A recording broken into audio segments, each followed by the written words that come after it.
mga ginintuang kasaysayan.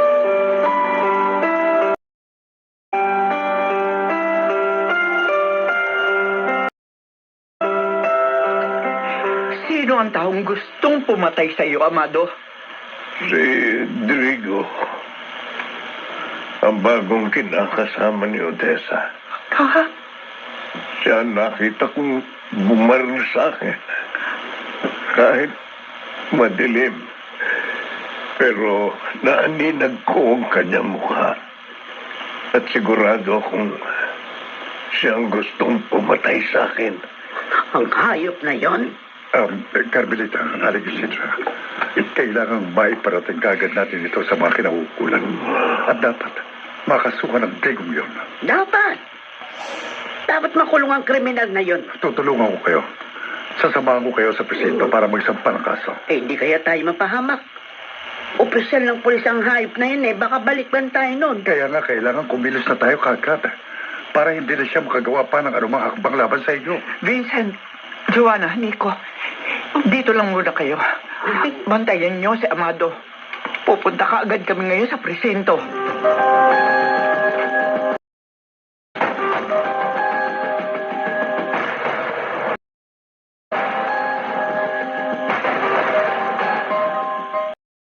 Vincent, anak, salamat. Itay, Akala ko, tuloy ang kanang mamumuhay sa akin. Akala ko, Walang dahilan para magtanim ako ng galit sa inyo, Tay. Tama ang sinabi ni Inay. Hindi dapat panatilihin ang galit sa puso ng sino mang tao.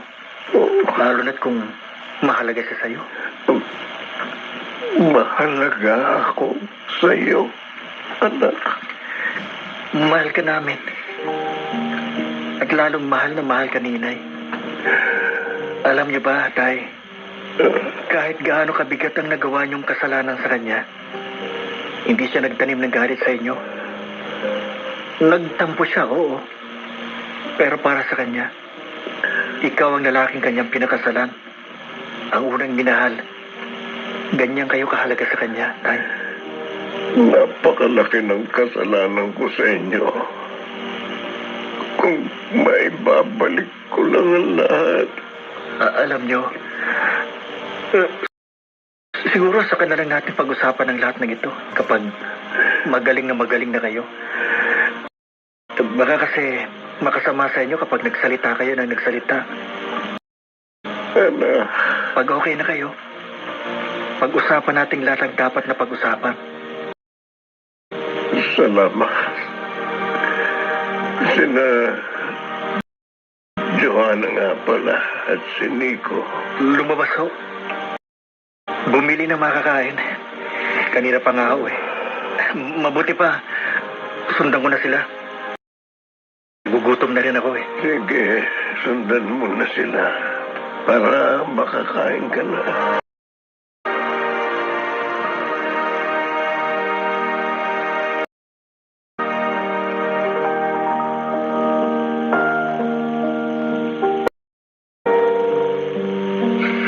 Nandito na ako sa ospital. Sabi sa information, doon sa tulong nyo ng kinalalagyan ni Amado. Pupuntahan ko siya. Ito. Naritong ugok na lalaking yun. Papasok na ako. Kalisa. Nakahiga sa kanyang kama. At mahimbing na natutulog. Ha? Lalapitan ko siya. Tama-tama. Wala siyang kasama dito sa kwarto. Magagawa kung dapat kong gawin. Amado. Amado. Sinong? Rico, nga. Kumusta ka? Ha? Halip ka. Ikaw ang bumaril sa akin. Tama nga pala nilala ko. Nakilala mo ko. Pero mahal malas mo. Dahil ngayon, tutuluyan na kita. Wala na akong kasunal. Hindi ka na makapagsasalita. Para titiyakin kong hindi ka na makaliligtas pa. Sa pamamagitan ng hawak ng tali, papatayin kita, Amado. Pupudupot ko ito sa laing mo para maging tahimik ang iyong magiging kamatayan.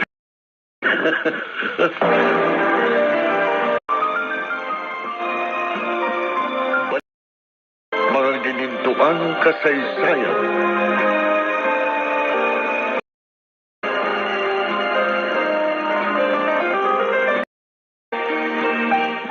Ngayon, katapusan mo na, ha? Huwag mong ituloy ang binabalang mo, Teniente! Ha? Taas mo yung mga kamay! At huwag kang kikilos ng masama! Hindi. Ang baril ko. Huwag ka nang malaman! Matidisgrasya ka lang! Hindi. Papatayin ko ng lalaking ito.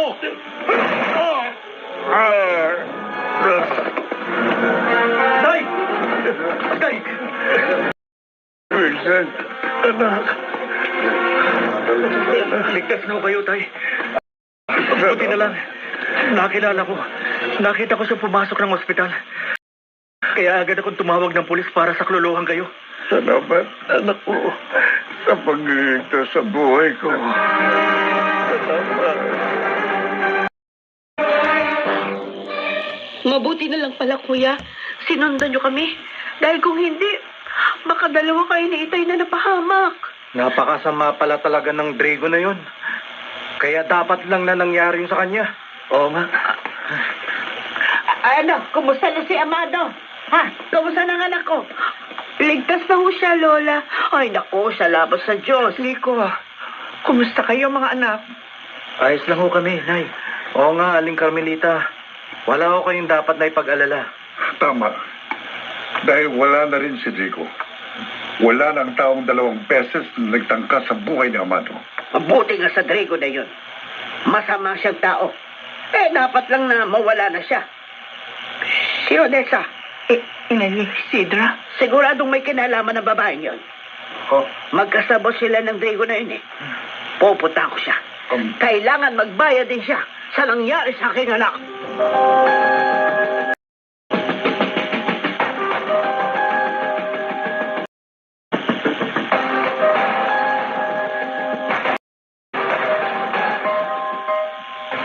Wala na si Drico.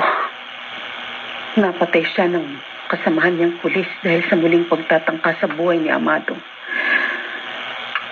Hindi ko alam kung dapat ba akong matuwa sa nangyari o dapat akong malungkot. Pero nakalaya na ako sa kalupitan ni Drico. Ikaw! Ikaw ang dahilan sa mga kamalasang nangyari sa anak ko. Kriminal ka! Isidra?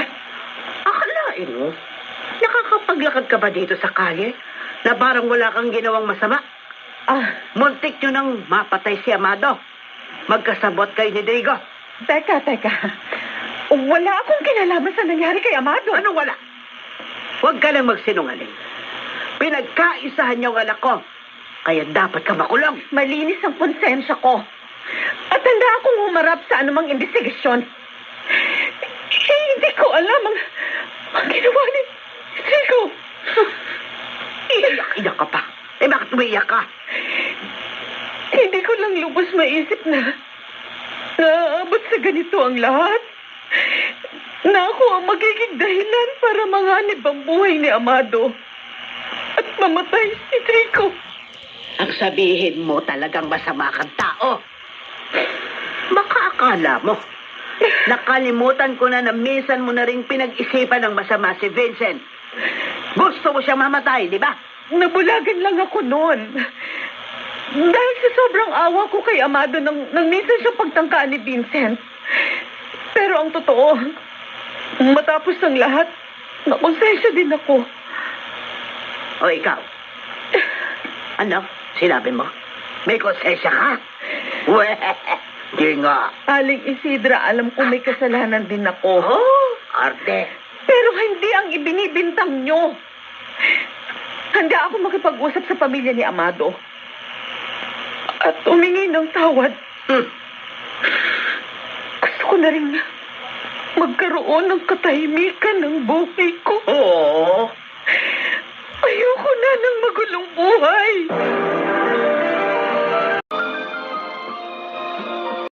Mga ginintuang kasaysayan.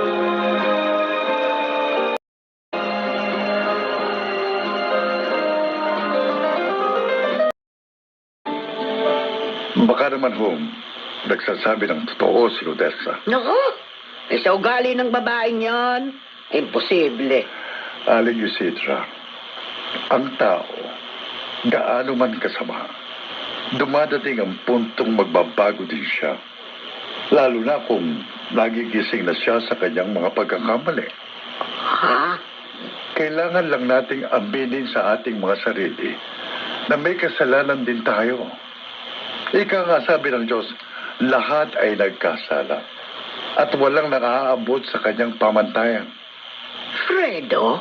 At kung ang pagkakamali ay tinanggap mo, magiging magaan sa iyo ang lahat. Pero dapat sabayan mo na rin ang pagpapatawad sa mga taong nagkasala sa iyo. At humingi ka rin ng tawad kung nagkasala ka.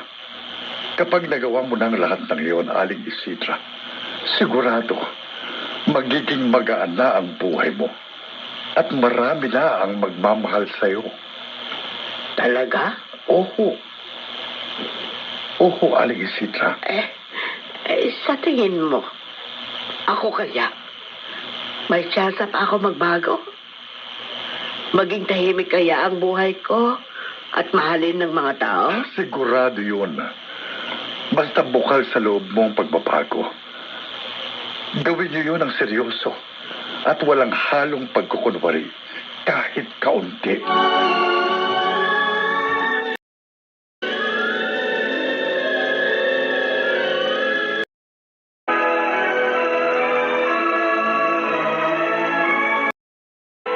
Nay, sabi ng doktor, pwede na akong lumabas ng ospital. May salamat naman kung ganon. Pero, pwede ho ba? Paglabas ko dito, dumiretso ako sa bahay namin ni Carmelita. Yun ba ang gusto mo? Oo. O sige, ayos lang. Hindi kayo nagagalit? Ha? Okay lang sa inyo. Bakit naman ako magagalit? Pamilya mo yon.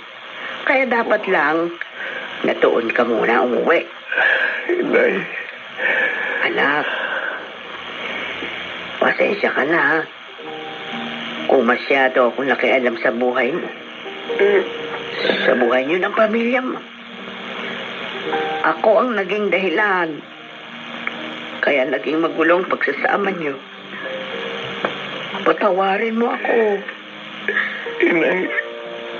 Hingi mo rin ako ng tawad kay Carmelita. At sa aking mga apo. Ha?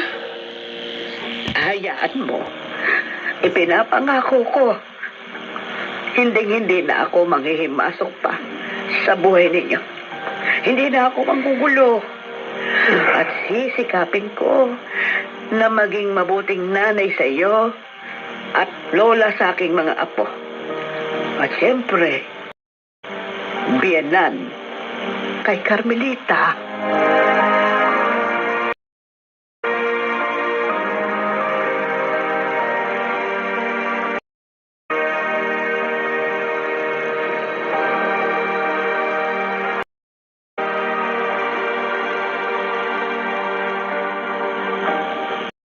Carmelita, salamat. Pinapasok po uli ako sa bahay natin. Bahay mo rin ito.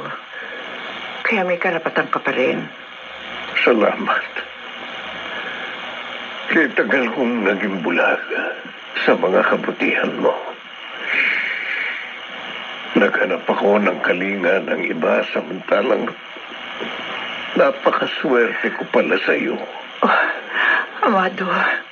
Sana matanggap muli ako sa buhay mo, Carmelita. Oh, may humintong tricycle. Sino kaya? Tao po! Oh, Magandang araw! si Odessa.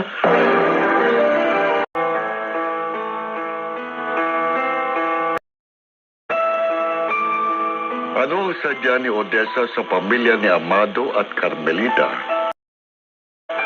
Muli na naman kaya itong manggulo sa kanila?